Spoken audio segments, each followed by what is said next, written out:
Great pleasure to bring on board a very old friend of mine, Darshan Mehta, President and CEO of Reliance Brands. Darshan, so nice to connect with you. Thank you for joining us. I hope everything is fine and safe with your family and with your employees and all your loved ones. Indeed, good to reconnect, Nikunj. How have you been? All well. Uh, can't say all is well for the luxury branded segment. I mean, the problem needs no introduction. But 3 months into the problem, what is the big picture according to you which is emerging? Is it bad? Is it scary? Or is it horrible and terrible? It started off pretty low and tepid. Not that I expected otherwise, although there were lots of stories about this concept of revenge buying happening, which is pent up demand kind of exploding. It did show some initial signs in China, but I never personally subscribed to that thought. Uh, just contextually, luxury, which is largely inside malls in India, has been open for just about 6 weeks. In fact, two key markets, Pune and Mumbai, malls are still not open, so these markets are still shut. So initially, it started extremely poorly. Last 2 weekends, especially the last weekend, and we tend to track Delhi, followed by the Kolkata market very closely. Kolkata and Bangalore again went through a shutdown, as you know. Bangalore's opening back today. Delhi market last weekend, Saturday, Sunday, showed a very promising uptick. I don't want to read more into it till we see 4 5 weekends, especially leading to the Raksha Bandhan and then the 15th August, so to say, week, which we are hopeful about to build a trend line. But it started pretty low.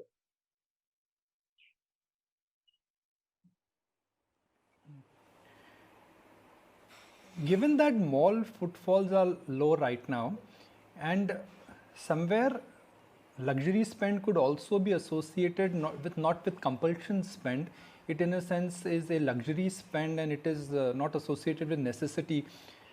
Do you think the luxury or the stroke branded market will take some time before the real recovery kicks in? Uh, yes and no. Obviously, discretionary spend is getting re-rated. Uh, Health and safety, as is common across the board, is coming out is one of the first criteria for people to go out and venture out of their homes to shop. Uh, Three silver linings, the way I see.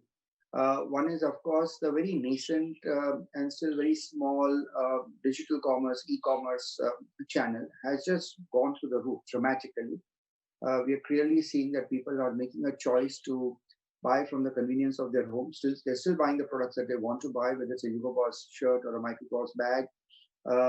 But we are seeing a dramatic rise, close to a 300% rise on what we follow like basis. Then there is a very emerging new trend that we have pioneered, a new channel of sale, what we call distance shopping. So we have started opening our stores inside malls where either the mall is not open or where there are very few footfalls to start doing sales through Zoom chats, Teams calls, sometimes video chats, so effectively allowing our key customers to shop from the comfort of their homes. But it is not e-commerce in the sense you still have on the other end of the camera, you still have a salesperson showcasing a product, sometimes draping a product or wearing a product, zooming in onto more details around the product. And then the supply is made home, even the reverse supply. So if the customer has the right to return, so we typically call this distance selling. Distance selling is literally growing by leaps and bounds, week on week. By now, we would have catered to nearly 20,000 customers, which is a large number for luxury across the length and breadth of India, 38 cities. So that's the other thing, that through distance selling, we are also creating new ways of reaching customers, which even in the pre-COVID world, did not have access to brick and mortar stores. So that's another promising sign. The third sign is, as you would know, Nikunj, India has 26 million international tourists, work and pleasure. That means 26 million people going out of India every year to make a trip abroad. At least 3 million of those 26 million are luxury travelers. That means they shopping is big on the agenda when they go out. I don't see, at least for the next 12 months, any of them taking a flight out of India for work or pleasure. And a lot of that, what we call trap shopping, is coming back into the country. and we see already signs of that. Lots of people who have planned June vacation with their family, celebrations, all of that cancelled, now going back into shopping. And the last sign, which is always a good litmus test or a good bellwether in India, is occasions, which is largely weddings. And wedding market is a big consumer of luxury products. Uh, when the COVID disruption happened, we saw a pushback and a cancellation of lots of intended weddings. Now that people are increasingly reconciled that this could play out for a longer period of time, this is not a 2 or 3 month affair. This would possibly go on for 6 months, 12 months, and they don't want to necessarily postpone the weddings. We are finding, and all the destination weddings, all the big fat weddings used to happen overseas, all that happening in India, smaller groups, smaller forums, and hence a lot of that pre-planned spending going back into shopping for luxury products, whether it's a Tiffany bracelet or whether it's a Bottega bag or a trunk or so on and so forth, etc. So three, four things are also parallelly showing promise. As I said, I would watch the month of August, another 4 weeks, and I think we will have a good trend. In last 10 years, Darshan, we've seen a real advent of big global brands which have come to India, whether it is a Diesel or Emporio Armani, or we've seen Zara come to India. Do you think now we could see a big consolidation in the entire luxury stroke branded market, because not every brand will do well? Consolidation is happening in each industry. So do you think it could also happen in the branded retail space? Because it's twofold. So there are the international brands and the operators out of India. Clearly, amongst the operators in India, in the handful, there will be a consolidation. The men and boys game will play out as it does in most other industries. However, from the brand side, what is clearly, if I may spend a few minutes on how the luxury global scenario is playing out, China will clearly be the winner in this. We expect 2020 calendar year, China will have 25 to 30% like-for-like growth on luxury consumption within China. But keep in mind, like the Indian traveler, the Chinese traveler were big shoppers abroad. Now, all of that consumption is of Chinese luxury consumption in Europe or US is migrating back inside China. So China is, as a country, winner. Europe and US are fairly battered. The consensus figure emerging is they'll degrow by nearly 40% in their luxury consumption. Overall, $300 billion is a global market in US, for instance, and that's expected to dramatically, so to say, go down. So there's going to be demand contraction happening there. India, on the other hand, the general consensus is that our luxury demand contraction would be more like 10 or 12%. So China positive 25, India negative 10, Europe, Europe the worst hit, about minus 40-45%. US, of course, there are other factors at play, the whole Black Lives Matter, the upcoming elections. So there are other factors that will also have, because it's much more domestic luxury consumption. In that scenario, brands are now actually, even those who are driven by inertia or who are fence sitting, are now waking up to India, saying, here's a large market, which is still not tapped because it was lower in our hierarchy. They are bringing that back up. The traditional smaller markets like South Korea, Japan are also, especially Japan, is going through long periods of inertia that's expected. So to that extent, we are seeing heightened conversations which had gone into the back burner, coming to the front burner, people reaching out and saying, let's have a conversation. What can we do? We are open to e-commerce, distance selling. In the past, they were hung up on saying we'll only do particular kind of brick and mortar stores, particular malls. They are far more open to experimentation. So, shorter answer, you're going to see more international luxury brands making a beeline to India. Amongst the players in India, consolidation. Okay. Large part of the real estate malls are able to command a premium is because of positioning and the fact that luxury brands, they want to be associated with big malls, they want to be associated with that experience, they want to be associated and give the feelingness of togetherness and choice.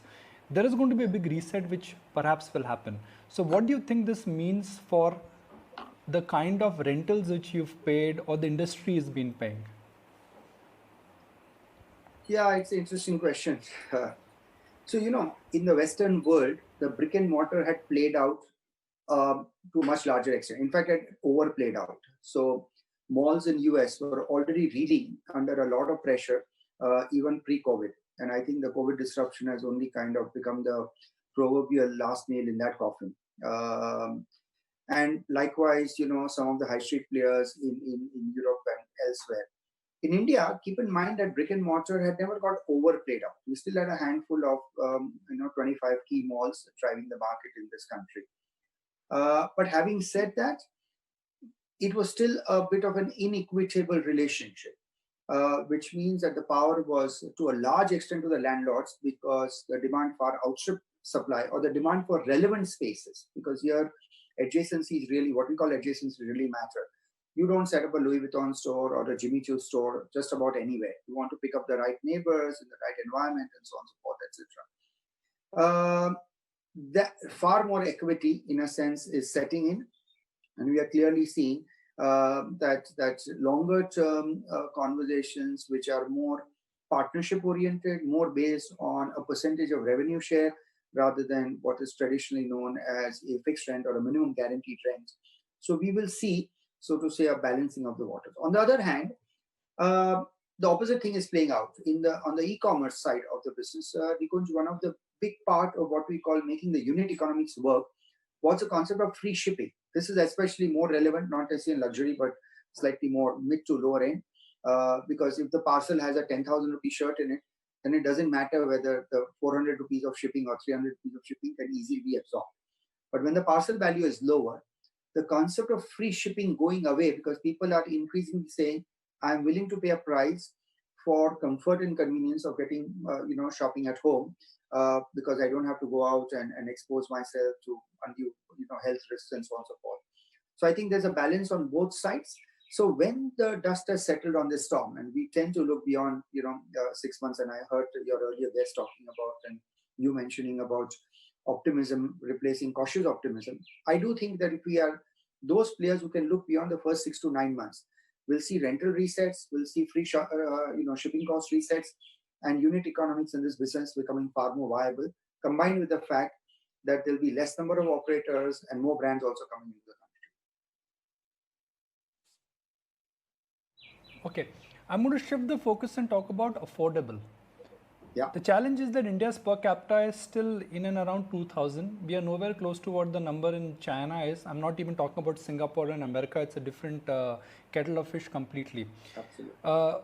Luxury brands is as aspirational brands, and it is said that rich people always have money, so they know how to manage and they can always come back. But what about affordability and the play on per capita and the stroke millennial generation? Where do you think that large group is headed and that large demand is headed? You see, you're absolutely right. It's a myth to compare, first of all, India to China, and that's a misplaced, notwithstanding our geographical juxtaposition. It's a misplaced comparison forever. But talking just about India, keep one thing in mind, that also much I may not like the phrase new money or first generation money. First generation money has a need to announce its arrival, unlike what I call inherited wealth. Many of the Western economies, especially North Europe, South Europe, and US, have been, third, fourth, fifth generation wealth. China, India especially, are first generation wealth, and first generation needs to announce itself. And how do you announce new wealth? Branded luxury goods, big fat weddings, experiences, stuff like that, etc. The second part is anything good in life corrupts. So the good news about whether it's luxury or affordable luxury, there's no reverse gear. Once you get used to a better bag, or you start traveling business from economy, you ain't going back.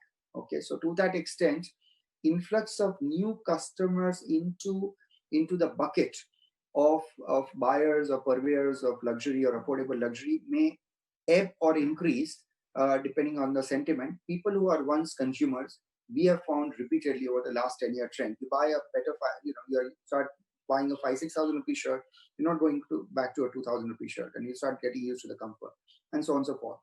So we have seen this repeatedly, the 2008 crisis and the aftermath, there were smaller crises in between. You suddenly had the demonetization. Prior to that, we had a new law which says anyone buying more than 200,000 rupees, the retailer or the seller needs to get a PAN card number. So there have been smaller cases, small to large. It has only grown from each one of these, so to say, disruptions or shocks. So to that extent, we are again, look beyond the 6 to 9 months, look at the economics resetting. Also, from the brand side of the business, better commercial terms, because these are all international brands who are coming into the country, and there's a reset even of the commercial terms which are happening between the operators and the brand players. So I only think that the profitability of this business and the depth of this business will grow because it's quite irreversible. Where are you investing right now in terms of the big picture trend?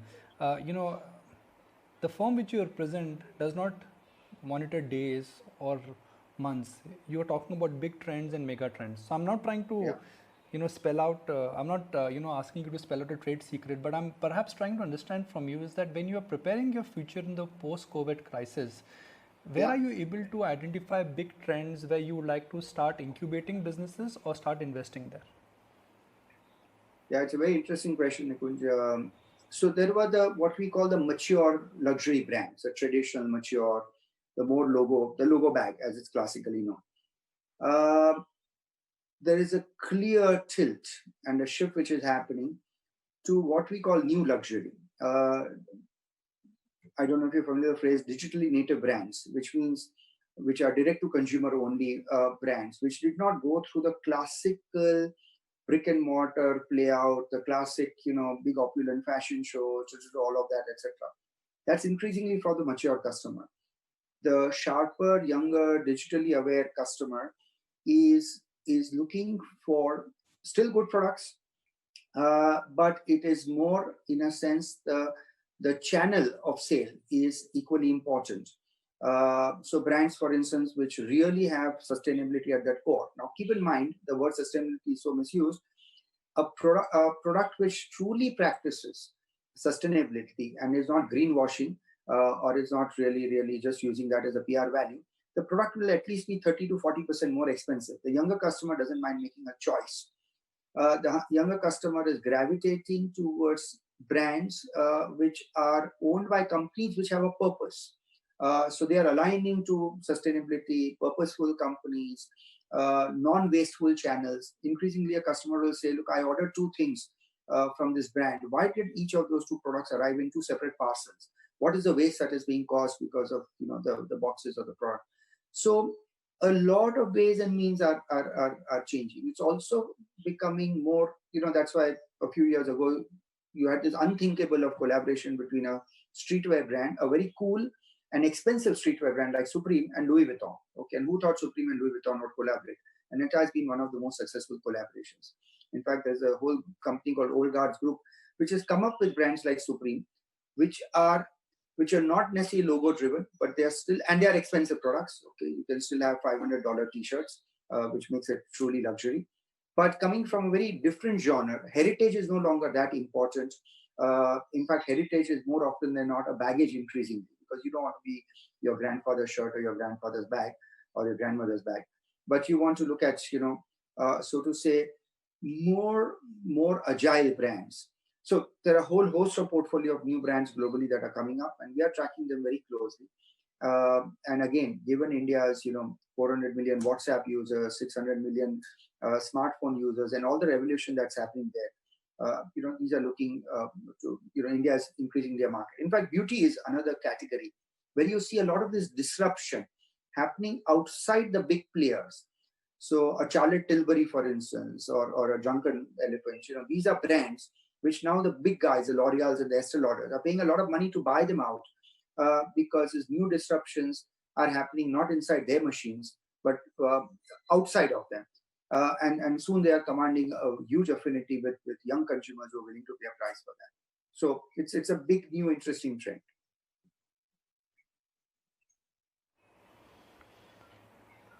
Do you think in next couple of years we will see a lot of big brands which would be homegrown brands, but they could have a global reach, right now what we're talking about are global brands which are coming to India, whether they're logo Sure. brands or they're experiential brands. Could the reverse actually happen in the next couple of years? Yeah, I have no doubt. I have no doubt in your mind. Traditionally we used to say, in my earlier years in the career, they said Indian hospitality and so people who came, the bankers from India and hospitality were two world-class industries coming out of India. At some point of time, maybe copywriters also. But fashion brands, what we call, so whether it's leather, whether it's silk, whether it's cotton, fashion brands which become global brands but have an Indian origin, and we are seeing early but very promising signs of very interesting brands clearly happening, from India. So next 3 years, I think there's going to be a big reset of of because more than 1 out of every 2 luxury consumers in the world is now an Asian consumer. So the center of gravity has already moved into consumptions.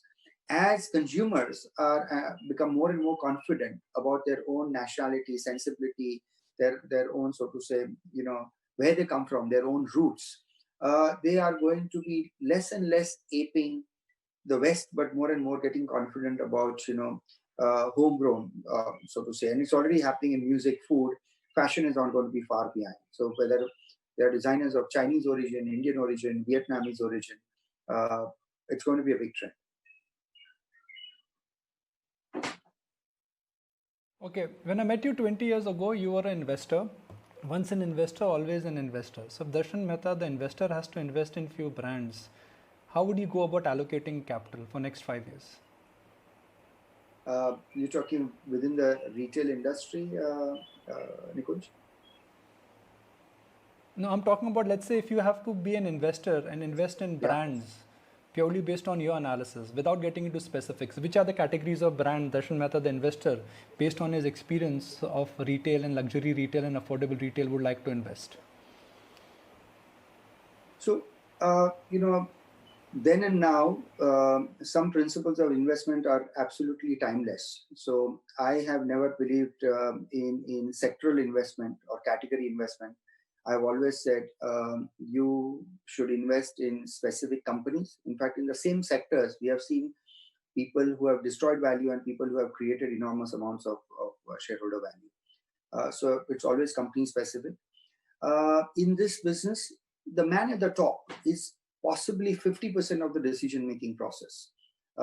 So half of the decision-making within then, when you come down, drill down to a company level, should be the person at the top. And that's, what I would be driven by. And then the classic principle, all the more now relevant, is the absolute toxic combination is high leverage, low operating margin.